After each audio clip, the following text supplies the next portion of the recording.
تو اس نے بڑے چکر سے حکومت حاصل کی، اس نے نا اپنا ایک جتھا بنا لیا، تو اب اس کو ضرورت تھی کوئی شہر میرے قبضے میں ہو، تو اس نے نا وہاں بہار کے ہندو راجا سے کہا کہ مہاراج میں مغلوں سے لڑنے جا رہا ہوں، میرے پاس ہے خزانہ بہت سارا، میں چاہتا ہوں آپ کے پاس امانت رکھ دوں، جب میں آؤں گا تو آپ سے لے لوں گا۔ وہ ہندو مہاراج تو جو تھا وہ تو الٹی چھلانگیں لگانے لگا، کہا جی میرے پاس 500 صندوق ہے شرفیوں کے بھرے ہوئے، وہ 5 بھی ہوتے تو پورے ہندوستان کا خرچہ کافی تھا، جب اس نے کہا 500 تو اس کی تو رال ٹپک پڑے، ان کا مہاراج میرے جیسا دیانتدار تمہیں پورے ہندوستان میں نہیں ملے گا، تم لے آؤ میں بڑی حفاظت کروں گا، جب تم آ جاؤ گے تو تمہیں دوں گا، تم مر گئے تمہاری اولاد کو دوں گا۔ ان کا بس مہاراج میں یہی چاہتا ہوں۔ اس نے اس میں سپاہی چھپا دی، ہر صندوق میں سپاہی چھپا دی، بند کروا کے ریڑیوں پہ لدوا کے اس نے قلعے کے اندر بھجوا دی۔ جب وہ اندر پہنچے تو وہ جو ریڑیاں لے جا رہے تھے انہیں جا کے کنڈے کھول دیے، وہ باہر نکلے اور انہوں نے منٹوں میں قلعہ فتح کر لیا۔ تو یوں شیر شاہ سوری ایک سپاہی سے بادشاہ بننے کی طرف اس کا قدم اٹھا، پھر اس نے 6 سال حکومت کی، پر وہ کام کیے جو لوگ 100 سال میں بھی نہیں کر سکتے۔ میرے گاؤں کے آگے جو سڑک ہے اب پکی ہے، یہ شیر شاہ سوری نے بنوائی تھی، ملتان سے لے کر لاہور تک، اس کو شیر شاہ سوری روڈ کہتے تھے۔ پہلے زمانے میں سڑکیں دریاؤں کے ساتھ ساتھ چلتی ہیں تاکہ مسافروں کو پانی ملتا رہے، تو دریائے راوی کے ساتھ ساتھ یہ سڑک چلتی۔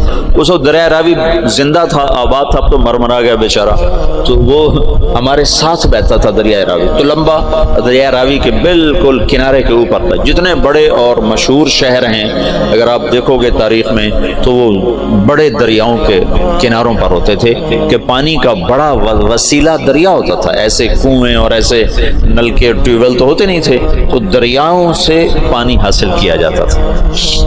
تو شیر شاہ سوری نے ہمایوں کو شکست دی، تو یہ وہاں سے بھاگا اور عمر کوٹ، یہ جو سندھ میں ہے عمر کوٹ، یہاں پہنچا تھا، تو یہاں اکبر پیدا ہوا۔ پھر ہمایوں نے اس کو بیوی کے ساتھ کابل بھیج دیا، خود وہ ایران چلا گیا، ہجرت کر گیا۔ پھر ایران سے شیعہ بادشاہ کی مدد سے وہ واپس دوبارہ ہندوستان آیا۔ شیر شاہ سوری کی اولاد اتنی قابل نہیں تھے، اتنے سمجھدار نہیں تھے، تو وہ شکست کھا گئے۔ پھر دوبارہ اللہ نے مغلیہ سلطنت کو اقتدار بخشا، تو اکبر 12 سال کی عمر میں بادشاہ بن گیا، نہ علم کی صحبت، نہ علماء کی صحبت۔ آگے درباری علماء ملے جنہوں نے اس کا بیڑا غرق کر کے رکھ دیا، تو اس نے دین الہی ایجاد کر دیا، جس کے لیے مجدد الفسانی رحمۃ اللہ علیہ کو اللہ نے استعمال فرمایا، بغیر مناظرے کے ہیں۔ یہ مناظرے کام خراب کرتے ہیں، نہ مناظرہ اسلام کا مزاج ہے۔ مولانا محمد قاسم نانوتوی رحمۃ اللہ علیہ ہمارے سب کے بڑے ہیں جنہوں نے دیوبند کی بنیاد رکھی، وہ مناظرے سے نفرت فرماتے تھے، کبھی کسی سے مناظرہ نہیں کیا، کبھی کسی سے، صرف بہت اصرار پر ایک دفعہ ایک تحریر شیعہ کے خلاف لکھی، بس جس پر مسلمان کا نام آتا تھا اس سے مناظرہ نہیں کرتے تھے، حالانکہ وہ ایسے مناظر تھے کہ وہ آریاؤں سے اور عیسائیوں سے، غیر مسلموں سے بادشاہ تھے مناظر کے۔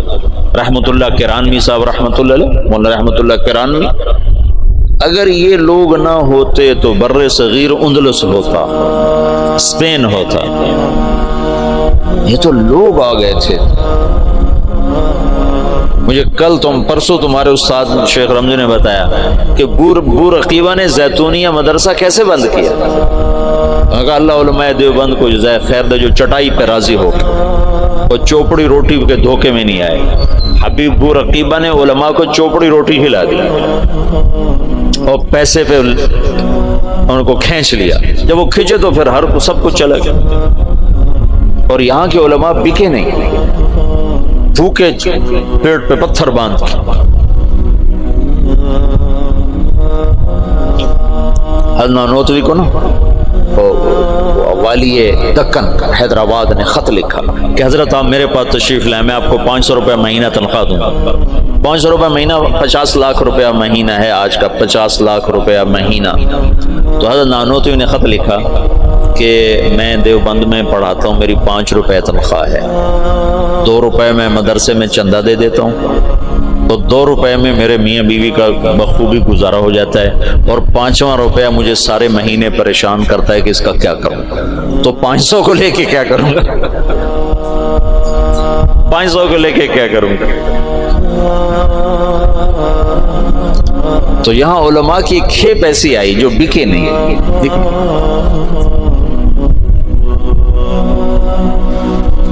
تو درباری علماء نے اکبر کا ستیہ ناش کر کے رکھ دیا، دین الہی اس نے ایجاد کیا علماء سے تنگ آ کر، ان درباری علماء سے تنگ آ کر۔ مجدد الفسانی رحمۃ اللہ علیہ نے بغیر مناظرے کے دین الہی کو مٹا دیا، کسی ایک جگہ مناظرہ نہیں کیا، حالانکہ لا الہ الا اللہ محمد الرسول اللہ اکبر ذل اللہ یہ کلمہ تھا، یہ کلمہ تھا اکبر ذل اللہ، اس کو رد کرنا کتنا آسان تھا مناظرے سے۔ گائے کا ذبح کرنا بند، شراب حلال، اکبر کو سجدہ، سورج کی پوجا، صبح بالکونی کھول کے اکبر سورج کے سامنے کتنے دیر تک مالا جپتا تھا، داڑھی منڈانا ضروری، داڑھی رکھنا حرام، سارے حرام کام فیضی اور ابو الفضل کم بختوں۔ فیضی کیسا عالم تھا جس نے قرآن کی تفسیر لکھی بغیر نقطے کے، الفاظ محملہ، محملہ کہتے ہیں جن پر نقطہ نہیں ہوتا، الفاظ محملہ سے، یعنی الف سے، سین سے، صاد سے، حا سے، را سے، دال سے، طا سے، لام سے، میم سے، یعنی 14 حرف رہ جاتے ہیں، 14 حروف سے قرآن کی تفسیر لکھ دی، اور سوات الالہام، اور اکبر کو گمراہ کرنے والا وہ ہے دین الہی۔ ایک دفعہ کسی نے پوچھا کیا کر رہے ہو فیضی سے، کہا الہات کے مزے لے رہا، کہا الہات کے مزے لے رہا۔ جہانگیر آگے مجدد الفسانی کا صحبت یافتہ نکلا، مثبت انداز سے جو کام ہوتا ہے وہی پائیدار ہوتا ہے۔ اتنا بڑا کام، مولانا الیاس صاحب فرماتے تھے میرا کام مجدد الفسانی والا، میں نے مجدد الفسانی کو سامنے رکھا ہے کہ ان کا طرز یہ تھا کہ وہ مٹی ہوئی سنت کے مقابلے میں جو بدعت ہوتی تھی اس کی تردید نہیں فرماتے تھے مجدد الفسانی، بلکہ مٹی ہوئی سنت کے فضائل بیان اتنا فرماتے تھے کہ سنت چھا جاتی تھی، بدعت مٹ جاتی تھی، روشنی آئی اور اندھیرا چلا گیا۔ یہ تھا، اندھیرے کے جانے کے لیے کوئی حجت اور دلیل تو نہیں ہوتی نا، سورج کے آنے کی دیر ہوتی ہے اندھیرا چلا جاتا ہے، پھر کہنا تو نہیں پڑتا اندھیرے صاحب منٹور پاؤ سورج آ گیا، تو خود ہی چلا جاتا۔ بغیر مناظرے کے دین الہی کو مٹا دیا۔ ابو الفضل زندہ کی کھال کھچوا دی تھی شیخو پورے میں۔ یہ جو شیخو پورہ ہے نا، یہ جہانگیر کے نام پر ہے۔ جہانگیر بڑی منتوں سے ملا تھا، یہ اکبر کے اولاد نہیں ہوتی تھی۔ ایسے میرا پنڈورا باکس کھل جاتا ہے تو کہاں کی کہانیاں اکٹھی ہو جاتی ہیں، تو پھر مجھے خود یاد نہیں رہتا میں کیا کہہ رہا تھا اور کدھر چلا گیا۔ تو بڑی دعاؤں کے بعد جہانگیر ملا تھا، پیدل گیا تھا اجمیر تک دعا مانگنے، اجمیر تک پیدل گیا تھا دعا مانگنے کہ اللہ تعالیٰ مجھے بچہ عطا فرمائے، تو اللہ نے جہانگیر دیا۔ اس کی نخنیت، جہانگیر بہت نیک متقی بادشاہ، اس پر ایسے ہی بہت زیادہ افتراء ہیں، بہتان ہیں بہت سارے، کچھ کمیاں تھی بھی بادشاہوں میں ہوتی ہیں، لیکن اس کا یہی بہت بڑا احسان ہے کہ اس نے دین الہی کو ختم کیا۔ تو یہ شیخو پورہ جہانگیر نے آباد کیا تھا۔ اکبر اپنے بیٹے جہانگیر کو شیخو کہا کرتا تھا پیار سے، شیخو بابا، شیخو بابا۔ ویسے نام اس کا سلیم تھا، جہانگیر اس کا لقب تھا، اور شیخو اس کا ابا اسے کہا کرتا تھا، شیخو بابا۔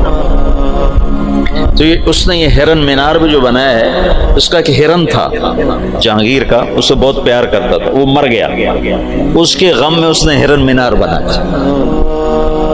تو یہاں شیخو پورہ میں اب اس نے باپ کے خلاف بغاوت کی تھی اکبر کے بیچ میں، تو ابو الفضل اس نے بھیجا تھا سفیر بنا کے، میرے بچے سے بات کیا چاہتا ہے، حکومت تو تیری ہے، تو میرے خلاف کیوں آتا ہے؟ تو اس نے جب ابو الفضل آیا تو اس نے زندہ کی کھال اتروا کہا تو ہے میرے باپ کو گمراہ کرنے والا، زندہ کی کھال اتروائی تھی اس نے۔ اکبر نے کہا شیخو بابا میں تو ذبح شدہ بکری کی کھال نہیں اترتے دیکھ سکتا، تو نے میرے یار کی کھال ہی زندہ اتار تھی۔ کہا بابا یہ تیرا یار نہیں، یہ تیرا سب سے بڑا دشمن، جس نے تجھے اس دین اسلام سے برگشتہ کر رکھا۔ چنانچہ آخری 5 سال میں اکبر طائب ہو گیا تھا، اور تو اس کے جہانگیری جو جہانگیر کی سوانح ہے اس میں جہانگیر نے لکھا ہے کہ آخری وقت میں بابا نے صدر جہاں کو بلوایا جو مفتی دلی تھے، اور ان سے فرمایا کہ میرے سرانے بیٹھ جاؤ، سورہ یاسین پڑھ۔ نجمع عظاما، تم یہ سوچتے ہو مردے کون زندہ کرے گا، ان ہڈیوں کو کون زندہ کرے گا؟ بلا یقیناً، کیا یا اللہ قادرین، ہمیں قدرت ہے کس بات پر؟ علی ان نسوی بنانا، تیرا وجود نہیں، تیری انگلی کا پورا بھی تیرا ہی تجھے واپس کروں گا۔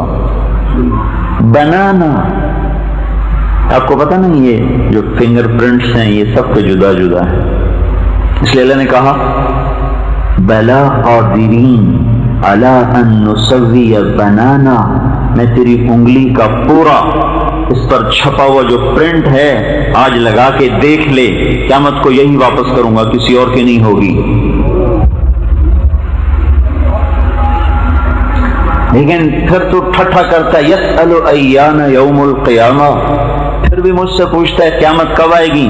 تو سنو فَإِذَا بَرِقَ الْبَصَرُ وَخَسَفَ الْقَمَرُ وَجُمِعَ الشَّمْسُ وَالْقَمَرُ، جس دن آنکھیں پھٹ جائیں گی، سورج چاند بے نور ہو جائے گا، اس دن تجھے قیامت نظر آئے گی، پھر تو کہے گا یقول الانسان یومئذ این المفر، آج تو کہے گا مجھے بچاؤ، میں کہیں بھاگنا چاہتا ہوں، میں کہیں چھپنا چاہتا ہوں۔ کلا، دن گئے بھاگنے کے، دن گئے سعید کالونی اور ہے، اور میدان محشر اور ہے۔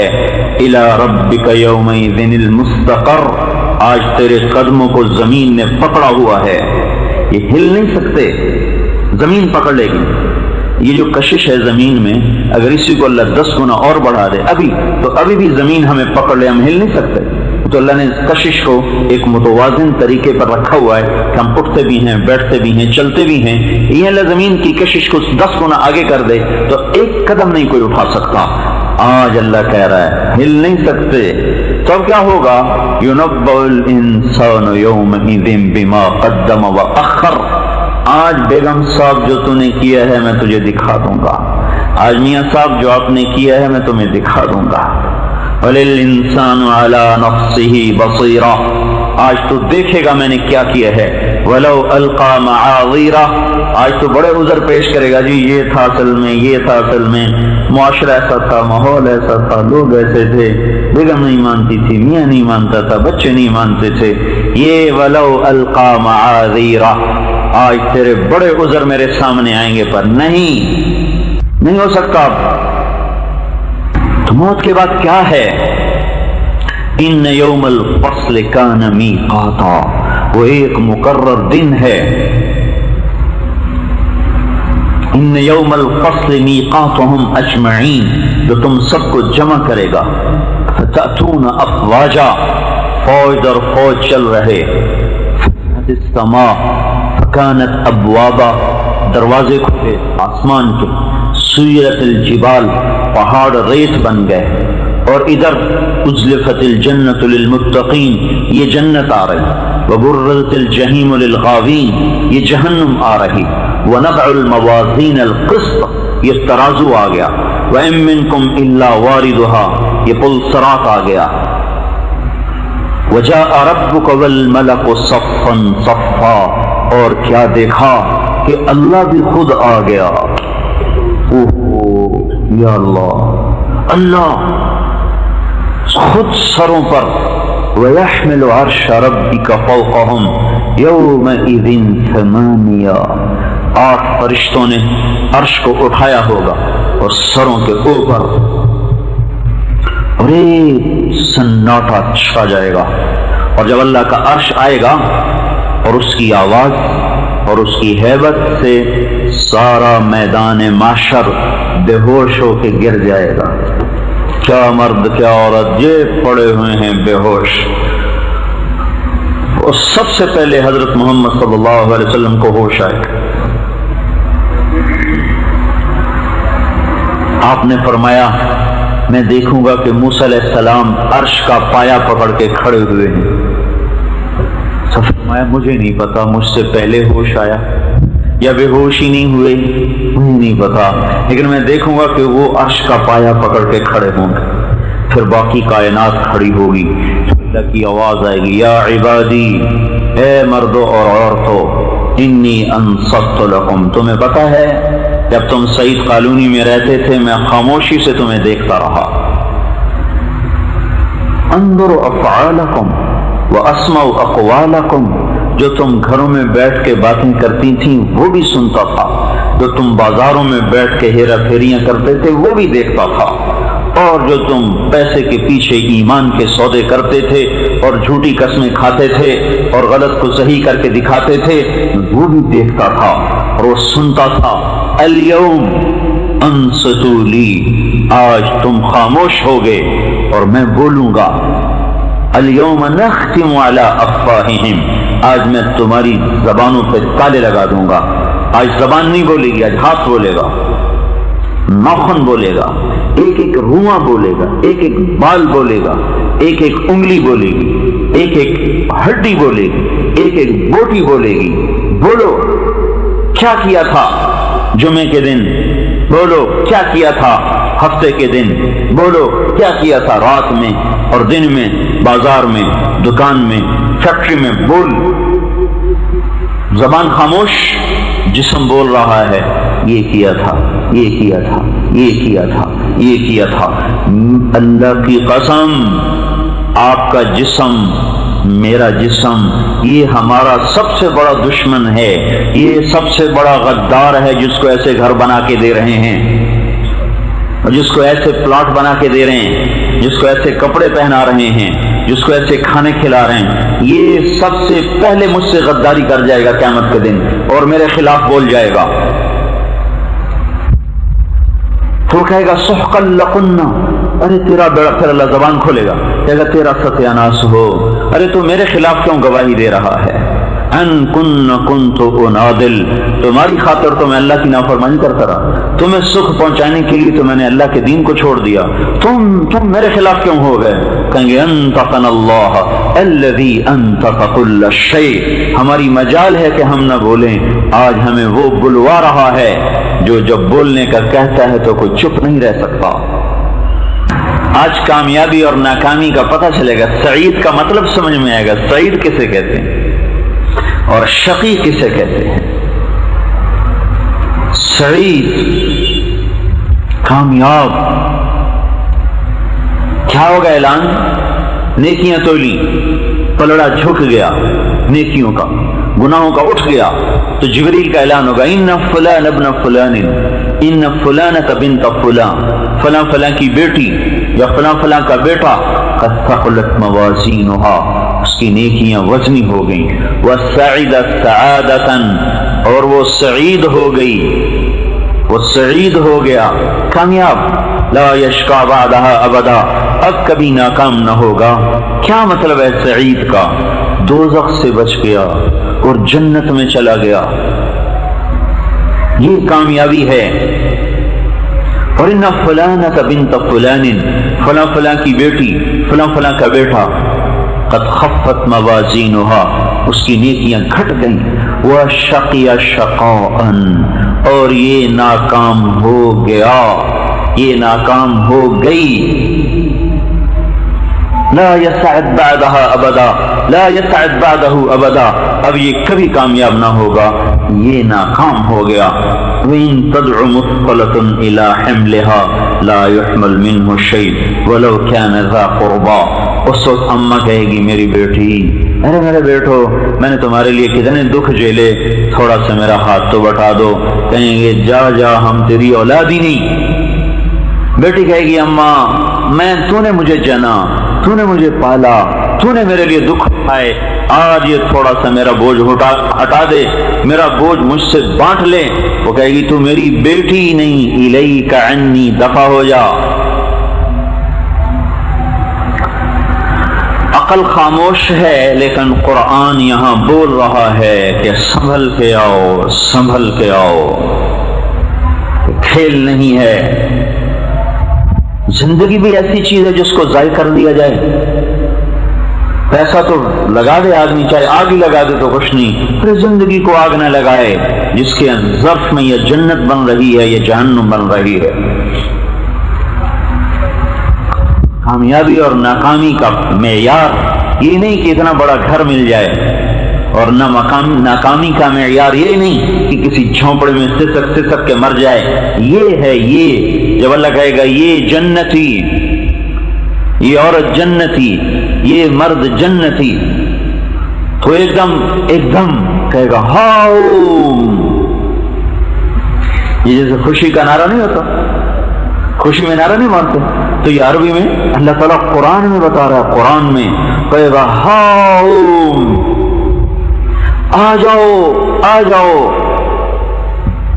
اتنی زور سے وہ آواز لگائے گا کہ سب جی ہو، کیا ہوا کیا ہوا؟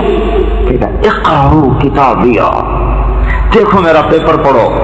یہ بچے ہمارے 5ویں پاس کر لیں تو خوش ہوتے ہیں، ہم پاس ہو گئے، پاس ہو گئے، میٹرک پاس کر لیں، پاس ہو گئے، پاس ہو گئے، ماں بھی خوش، باپ بھی خوش، بیٹا بھی خوش۔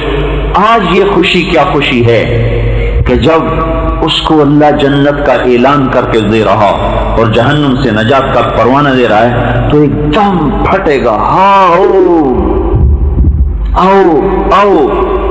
کیا ہوا؟ اقرأوا کتابیہ، ذرا میرا پیپر تو پڑھو۔ ارے کیا ہوا؟ کہ میں پاس ہو گیا، پاس ہو گیا۔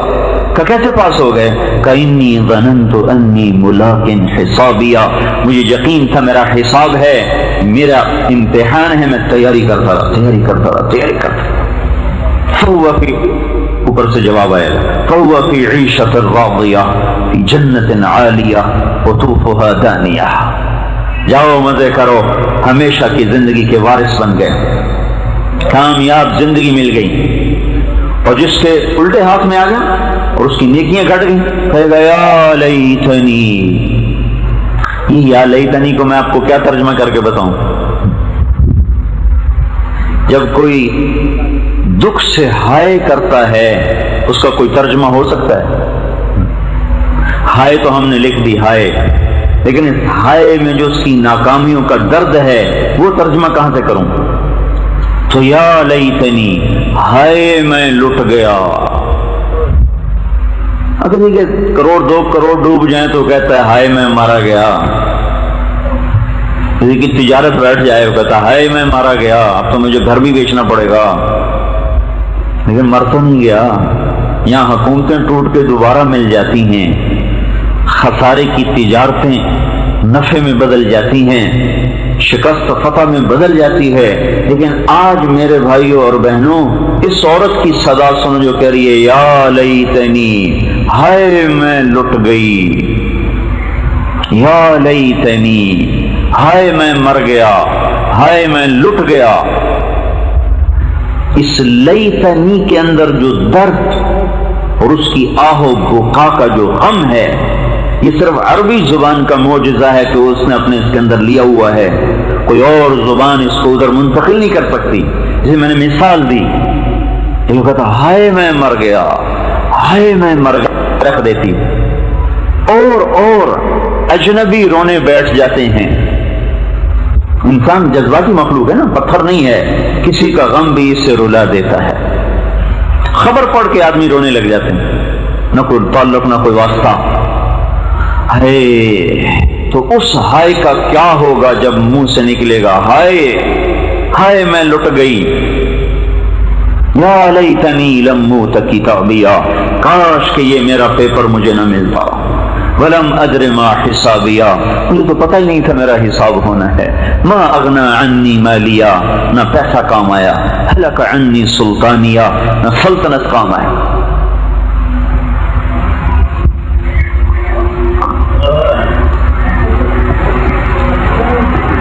یہ خبر اگر اللہ کا رسول نہ ہوتا اور قرآن نہ ہوتا تو آج پوری دنیا جانوروں سے بدتر ہوتی. ہم دعا دیں حضرت محمد صلی اللہ علیہ وسلم کو، جنہوں نے پیٹ پہ پتھر باندھ کے اپنی امت کو یہ پیغام پہنچایا، اور ان صحابہ کو اور ان کی بیویوں کو جنہوں نے اپنے جذبات کو اپنی قبروں میں ہی اپنے ساتھ دفن کر دیا اور اگلی نسل تک اللہ تعالیٰ کا پیغام پہنچایا. تبلیغ کا جو یہ کام ہو رہا ہے، یہ کوئی جماعت نہیں ہے تبلیغی جماعت. یہ اس بات کی محنت ہے کہ ہم آخرت کے لیے کچھ زادرہ اکٹھا کر لیں، کچھ اپنی آخرت کی تیاری کر لیں، آخرت کا سودا ساتھ لے لیں. قیامت کا مالدار وہ ہوگا جس کے پاس ایمان اور عمل کا بڑا سرمایہ ہوگا. قیامت کا مالدار، قیامت کا فقیر وہ ہوگا جس کے پاس ایمان اور عمل کا سرمایہ ٹوٹا ہوا، کھوٹا ہوگا یا خسارے کا ہوگا. ہم اس بات کے لیے مردوں عورتوں کو جمع کر رہے ہیں. یہ ایک دن ایسا لکھا ہوا ہے انہی سال و ماہ کی گردش میں، اور ایک صبح یا شام دوپہر یا رات ایسی لکھی ہوئی ہے. ایک ہفتہ، ایک گھنٹہ، ایک منٹ، ایک سیکنڈ ایسا طے ہے جب کوئی آئے گا اور میرے سانس کو توڑ کے رکھ دے گا اور یہ آنکھوں کے چراغ بجھا دے گا. ایک دن ایسا ہے، انہی دنوں میں ہے. اسی ہفتے کے دن میں ایک دن ہے، اسی سال کی گردش میں ایک سال ہے، اسی ڈھلتی شام اور ابھرتے دن کا ایک دن یا شام ہے جب ہماری زندگی کی شام ہو جائے گی. سر میں درد ہو تو ہم نہیں کہتے ہیں جو ہوگا دیکھا جائے گا، فوراً گولی کھاتے ہیں. کوئی مسئلہ کاروباری آ جائے تو ہم نہیں کہتے جو ہوگا دیکھا جائے گا، فوراً ہم حساب کتاب جوڑتے ہیں. کتنا بڑا مسئلہ ہے، موت آ رہی ہے. یہ کتنی بڑی نادانی ہے کہ کہہ دیا جائے جو ہوگا دیکھا جائے گا. ارے نہیں بھائی اور بہنوں، یہ وہ گھاٹی ہے جس نے بڑے بڑوں کو رلا دیا. حضرت عمر رضی اللہ تعالیٰ عنہ کو خنجر لگا نماز پڑھاتے ہوئے اور آدھی دنیا میں اسلام پھیلایا، اور وہ ہیں جن کے اسلام لانے پر فرشتوں نے خوشیاں منائی. اور جب موت کا وقت آیا تو سر بیٹے کی گود میں تھا، کہا مجھے زمین پہ رکھ دے، زمین پہ رکھ دے، زور سے کہا. تو انہوں نے جلدی سے سر زمین پہ رکھ دیا، تو اپنی گالوں کو مٹی میں یوں رکھ دیا اور ایسے ایسے رگڑنے لگے. وَيْلٌ لَكَ يَا عُمَرُ إِن لَّمْ يَغْفِرْ لَكَ رَبُّكَ، اے عمر تو برباد ہو گیا اگر تیرے رب نے تجھے معاف نہ کیا. بھلا عمر تو وہ ہے جس کی بخشش مرنے سے پہلے اس کو سنائی جا چکی ہے، اس کے باوجود یہ حال ہے کہ اے عمر تو لٹ گیا اگر تیرے رب نے تجھے معاف نہ کیا. جو آخرت کے لیے پوری طرح تیار ہیں.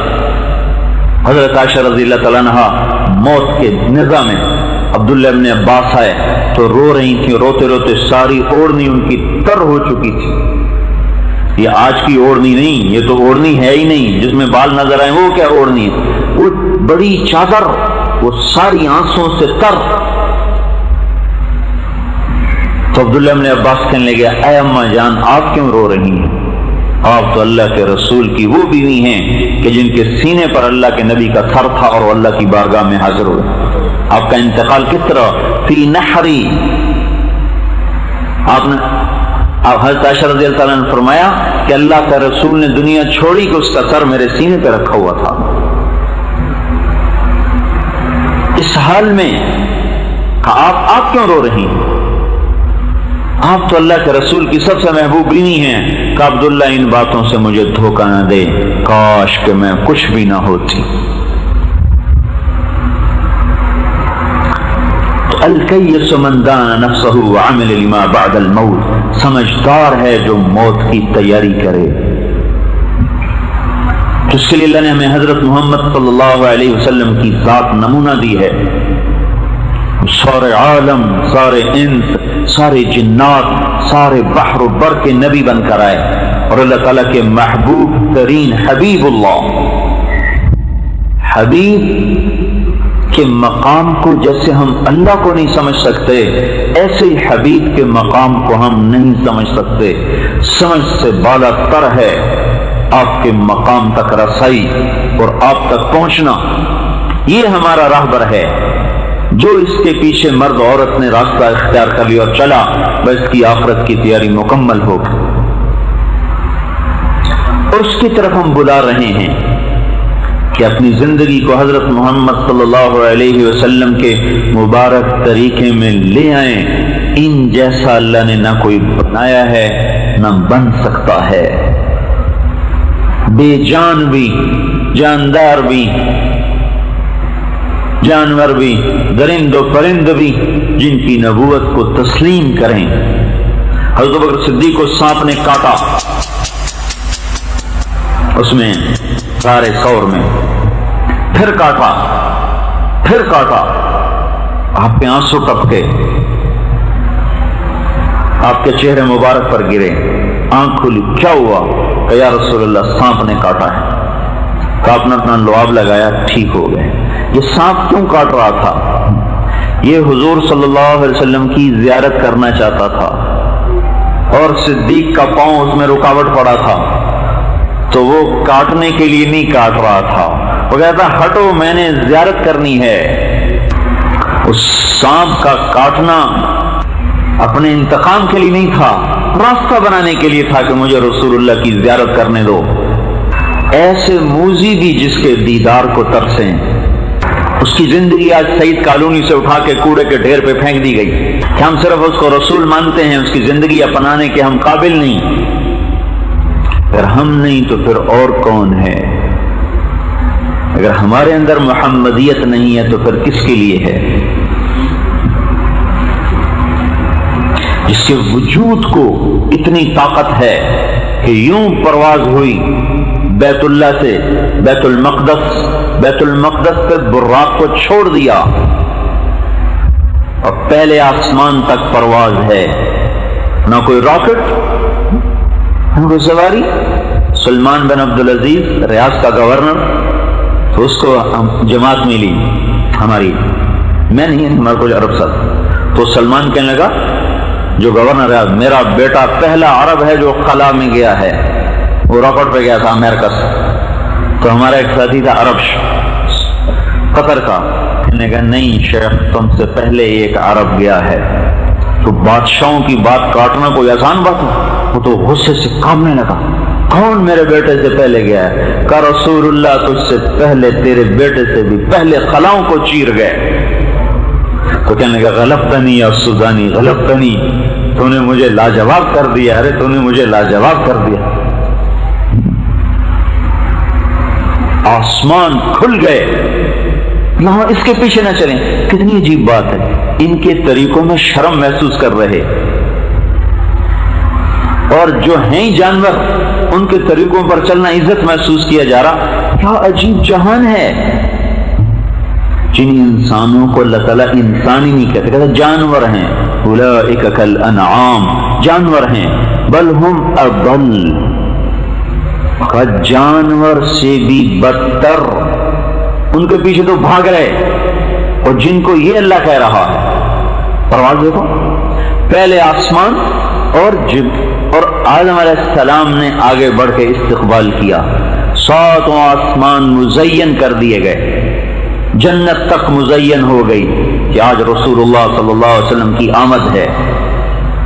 پھر وہاں سے دوسرا آسمان، اور زکریا علیہ السلام اور عیسیٰ علیہ السلام. پھر وہاں سے تیسرا آسمان، یوسف علیہ السلام نے استقبال کیا. پھر چوتھا آسمان، ادریس علیہ السلام نے استقبال کیا. پھر 5واں آسمان، ہارون علیہ السلام نے استقبال کیا. پھر 6واں آسمان، موسیٰ علیہ السلام نے استقبال کیا.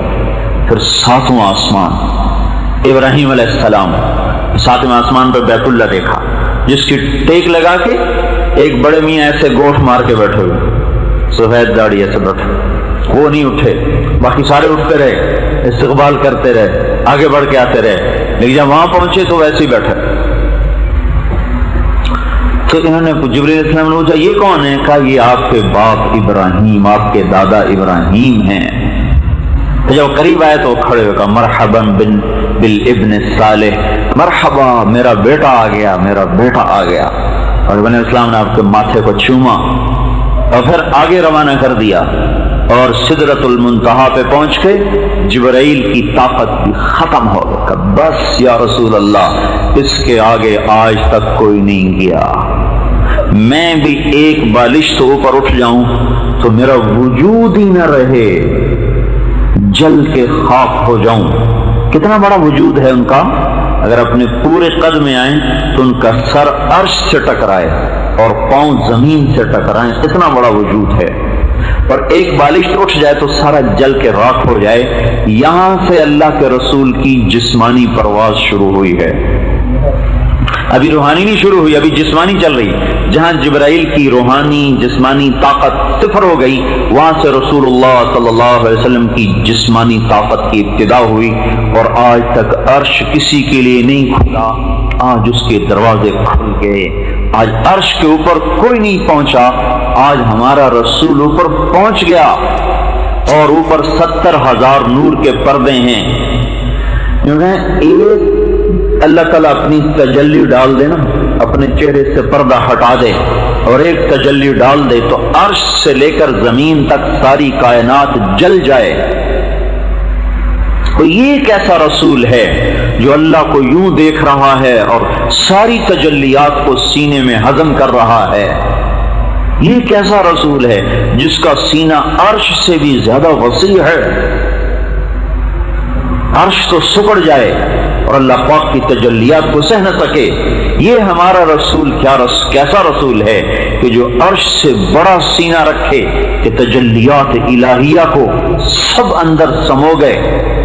موسیٰ علیہ السلام پہ ایک تجلی پڑی تھی اور وہ بھی سیدھی نہیں پڑی تھی، پہلے پڑی طور پر، طور سے آئی آپ پر، طور سے ادھر، تو موسیٰ علیہ السلام کو 40 دن ہوش نہیں آیا، بے ہوش پڑے رہے، اور یہاں ذات ہی سامنے ہے، اور سامنے کیا ہے؟ بات ہو رہی ہے، السلام علیک ایھا النبی ورحمۃ اللہ وبرکاتہ، اے میرے محبوب تجھے تیرا رب سلام پیش کرتا ہے۔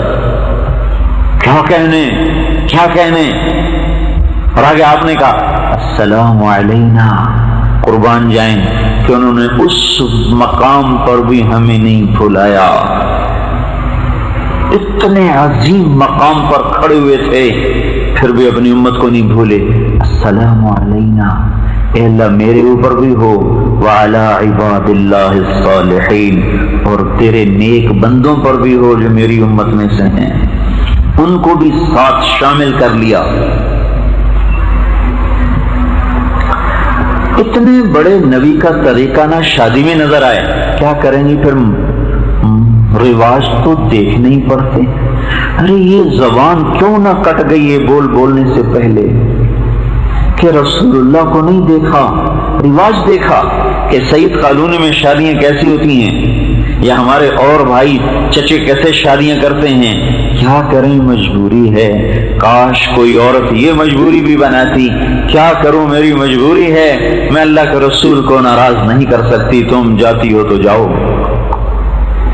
سائیوال میں ایک دھوبی کے بیٹے نے چلہ لگایا، اس کی منگنی ہوئی تھی گاؤں میں، وہ شادی کی تاریخ طے ہوئی، درمیان میں وہ چلے کے لیے چلا گیا، چلے سے واپس آئے تو داڑھی رکھی ہوئی، بارات موقع پہ چلی گئی۔ تو ہمارے یہاں دستور ہے جب کہیں ہماری شادی ہو تو ذمہ دار بھی اس میں شریک ہوتے ہیں، تو وہ گاؤں کا جو ذمہ دار وہ بھی وہاں اپنے اس دھوبیوں کے گھر میں بیٹی کی شادی میں شریک۔ اب یہ بارات پہنچی، وہاں ہنگامہ ہو، کہا ہم نے تو جب دیکھا تھا داڑھی نہیں تھی، تب اس کی داڑھی مڑاؤ، ہم تو تب نکاح دیں گے۔ تو وہ سارے بارات والے، ماں کیا، باپ کیا، بھائی کیا، چاچے کا، کوئی گل نہیں پتر ہوں ناچا پیچھے رکھ لیں، ہوں ساری عزت کا سوال ہے۔ کہنے لگا پاسے تہاڈی عزت ہے، ایک پاسے میرے رسول دی عزت ہے، ہن تو آپ پہ دسو میں کی کراں؟ پر جب آنکھوں پہ پردے پڑ جاتے ہیں تو دل پتھر ہو جاتے ہیں. کیا کروں، کیسے سمجھائیں، کہاں سے الفاظ لائیں جو دل میں اتر جائیں؟ اللہ کے رسول کو ناراض نہیں کر سکتی، تم جاتی ہو تو جاؤ.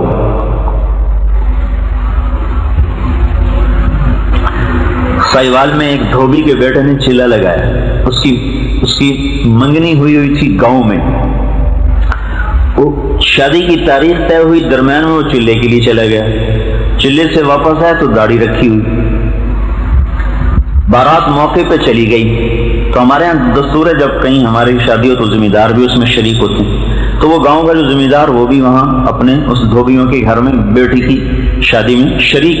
اب یہ بارات پہنچی، وہاں ہنگامہ ہو گیا. کہا ہم نے تو جب دیکھا تھا داڑھی نہیں تھی، تب اس کی داڑھی مڑاؤ، ہم تو تب نکاح دیں گے. تو وہ سارے بارات والے، ماں کیا، باپ کیا، بھائی کیا، چاچے کا، کوئی گل نہیں پتر ہوں مناچا پیچھے رکھ لیں، ہوں ساری عزت کا سوال. اور کہنے لگا ایک پاسے تہاڈی عزت ہے، ایک پاسے میرے رسول دی عزت ہے، ہوں تو آپ پہ دسو میں کی کراں؟ پر جب آنکھوں پہ پردے پڑ جاتے ہیں تو دل پتھر ہو جاتے ہیں. کیا کروں، کیسے سمجھائیں، کہاں سے الفاظ لائیں جو دل میں اتر جائیں کہ یہ دھوکہ ہے جس میں آپ لوگ چل رہے ہیں، تباہی کی زندگی ہے جس کو آپ نے اختیار کیا ہوا ہے، اس کا انجام ہلاکت ہے. ان کا کوئی نہیں، اللہ بڑا غفور الرحیم ہے پتر، اللہ بڑا مہربان ہے، کوئی نہیں. اور سارے اس پر چڑھ گئے. انہوں نے کہا یہاں سے گردن اتار دو، داڑھی نہیں کٹ سکتی. تو لڑکیوں نے کہا ہم لڑکی نہیں دیتے. انہوں نے کہا نہ دو، میں اللہ کے رسول کو نہیں ناراض کر سکتا، سارے جہان کو آگ لگا سکتا. یہ سارا منظر ہنگامہ کھڑا کہ اچانک وہ ذمہ دار کھڑا ہوا کہ بھئی اے ساری بارات طور پہ میرے بوئے تے آ جاوے. ساری بارات میں خود ذمہ دار کا بیٹا ہوں، دھوبی نو دھی دے نا سوکھا کام کوئی نہیں. ساری بارات اس نے اپنے ڈیرے پر بلائی، اپنی بچی کا نقد نکاح کر کے ساتھ بھیج دیا. کیا کریں، ماحول کو دیکھنا پڑتا ہے. میں یوں کہہ رہا ہوں یہ کہو کیا کریں، اللہ کے رسول کو دیکھنا پڑتا ہے جس کی وفائیں صادق ہیں اور ان سب کی وفائیں کاذب ہیں، یہ غدار ہیں. کیا سگی اولاد کیوں نہ ہو، سب محبتیں غرض کی ہیں،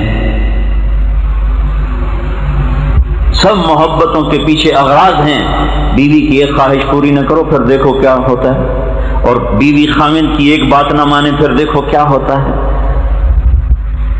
اور یہ دیکھو جو عرفات کے میدان میں ہاتھ اٹھائے ہوئے، اپریل کی دھوپ میں نہ کوئی سائبان، نہ کوئی سایہ، اور نہ کوئی نیچے زمین پہ گدے گدے، اونٹ پر بیٹھ کے رو رہے ہیں. اونٹنی پر، اونٹ بھی کوئی بیٹھنے کی سواری ہے. 5 گھنٹے یوں ہاتھ اٹھے ہوئے اپنی امت کے لیے، مردوں کے لیے، عورتوں کے لیے، قیامت تک آنے والی نسل کے لیے دعا کر رہے ہیں، اے اللہ معاف کر دے، اے اللہ معاف کر دے، اے اللہ معاف کر دے. 5 گھنٹے مسلسل دعا مانگی، اس کا کوئی حق نہیں بنتا. اللہ سے معافی مانگی. تو چل کے جانا نبیوں کی صفت ہے، یہی ہماری صفت. اس امت کو یہ کام دیا گیا کہ یہ اوروں کے پاس جا کے اپنا سودا پیش کر، اپنوں کو بھی سنبھالے اور غیروں تک بھی پہنچے. نہیں سنتے پھر جاؤ، نہیں سنتے پھر جاؤ، کیونکہ دلوں کا پھیرنا اللہ کے ہاتھ میں ہے. تیرے ذمہ آواز لگانا ہے. اللہ تعالیٰ نے تقسیم کر دی، قم اللیل الا قلیلا، رات اللہ کے پاس آ جا. دن میں کیا کر، ان لک فی النہار سبحا طویلا، تیرا دن میں کام بہت زیادہ ہے. سبحا طویلا، دعوت کے کام کو تیرنے سے تشبیہ دی ہے. سبح تیرنے کو کہتے ہیں. اللہ کے نبی کا ایک گھوڑا تھا جس کا نام تھا سبحہ، میں نے بتایا تھا پہلے دن، وہ اتنا تیز چلتا تھا جیسے تیر رہی ہو، اس لیے اللہ کے نبی نے خود اس کا نام سبحہ رکھا تھا، تیرنے والا۔ تو تبلیغ کے کام کو تیرنے سے تشبیہ دی کہ آپ نے لمبا تیرنا ہے، اور مکے میں تو پانی کوئی نہیں، تو کہاں تیرنا ہے جی؟ سارے مکے میں پانی کا قطرہ کوئی نہیں زمزم کے کنویں کے سوا، تو تیرنا کہاں ہے؟ یہ اس دعوت کے کام کی بڑی خوبصورت تصویر ہے، سبحاً طویلا۔ حالانکہ اللہ فرماتا ہے ان لک فی النہار شغلا طویلا عملا عظیما جہدا طویلا، لیکن سبحاً طویلا، جو آدمی چل رہا ہوتا ہے اگر وہ بیٹھ جائے تو کوئی نقصان تو کوئی نہیں، گاڑی چلا رہا ہے کہیں گاڑی روک لے تو کوئی نقصان تو کوئی نہیں، تھوڑی دیر سے پہنچ جائے گا، کہیں گاڑی کھڑی کر کے کافی پینے لگ گیا تو کوئی مسئلہ تو کوئی نہیں ہے، آدھا گھنٹہ دیر سے گھر پہنچ جائے گا۔ تیرنے والا پانی میں اتر گیا، اب یہ رک سکتا ہے؟ کیوں بھائی؟ اگر یہ کافی پینے کا ارادہ کرے تو کہاں جائے گا؟ تو مچھلی کے پیٹ میں جائے گا۔ پانی میں اترنے کے بعد اختیار ختم ہے، اب تیرنا ہے، کہاں تک؟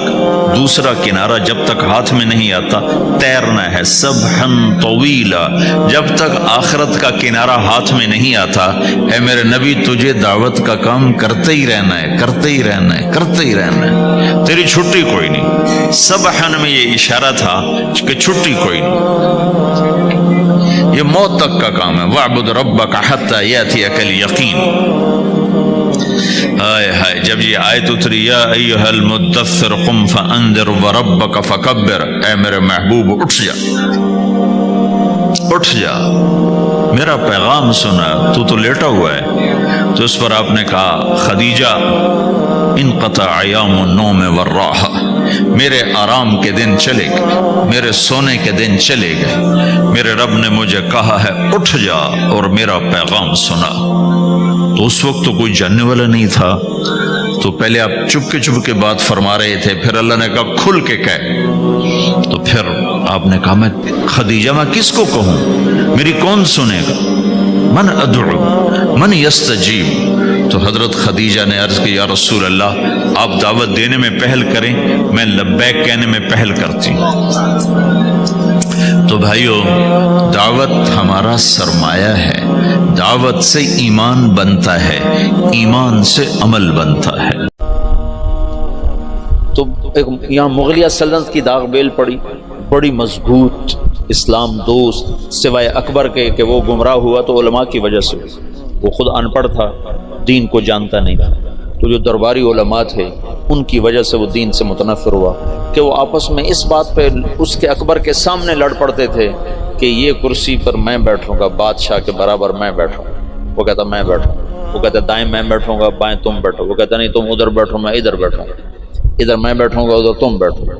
ان چیزوں سے وہ ایسا خود ان پڑھ تھا، کیونکہ ہمایوں کو جب شکست ہوئی، شیر شاہ سوری نے اسے شکست دی، شیر شاہ سوری پٹھان تھا، تو کچھ عرصہ بیچ میں پٹھانوں کی حکومت آئی اور ایسی حکومت کر گیا شیر شاہ سوری کہ انگریزوں نے بھی شیر شاہ سوری کے اصول پر اپنی حکومت کے نظام بنائے تھے، ایسی خوبصورت حکومت کر کے گیا شیر شاہ سوری، اور بالکل غریب سا تھا، ایک سپاہی سے اللہ تعالیٰ نے اس کو یہ بہار، صوبہ بہار میں یہ پیدا ہوا تھا، تو اس نے بڑے چکر سے حکومت حاصل کی، اس نے اپنا ایک جتھا بنا لیا،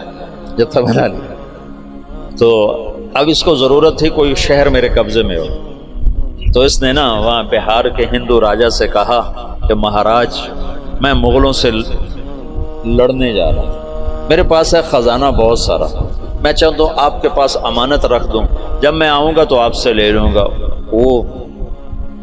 وہ ہندو مہاراج تو جو تھا وہ تو الٹی چھلانگیں لگانے لگا، کہا جی میرے پاس 500 صندوق ہے شرفیوں کے بھرے ہوئے، وہ 5 بھی ہوتے تو پورے ہندوستان کا خرچہ کافی تھا، جب اس نے کہا 500 تو اس کی تو رال ٹپک پڑے، ان کا مہاراج میرے جیسا دیانتدار تمہیں پورے ہندوستان میں نہیں ملے گا، تم لے آؤ میں بڑی حفاظت کروں گا، جب تم آ جاؤ گے تو تمہیں دوں گا، تم مر گئے تمہاری اولاد کو دوں گا۔ انہوں نے کہا بس مہاراج میں یہی چاہتا ہوں۔ اس نے اس میں سپاہی چھپا دی، ہر صندوق میں سپاہی چھپا دی، بند کروا کے ریڑیوں پہ لدوا کے اس نے قلعے کے اندر بھجوا دی۔ جب وہ اندر پہنچے تو وہ جو ریڑیاں لے جا رہے تھے انہیں جا کے کنڈے کھول دیے، وہ باہر نکلے اور انہوں نے منٹوں میں قلعہ فتح کر لیا۔ تو یوں شیر شاہ سوری ایک سپاہی سے بادشاہ بننے کی طرف اس کا قدم اٹھا۔ پھر اس نے 6 سال حکومت کی، پر وہ کام کیے جو لوگ 100 سال میں بھی نہیں کر سکتے۔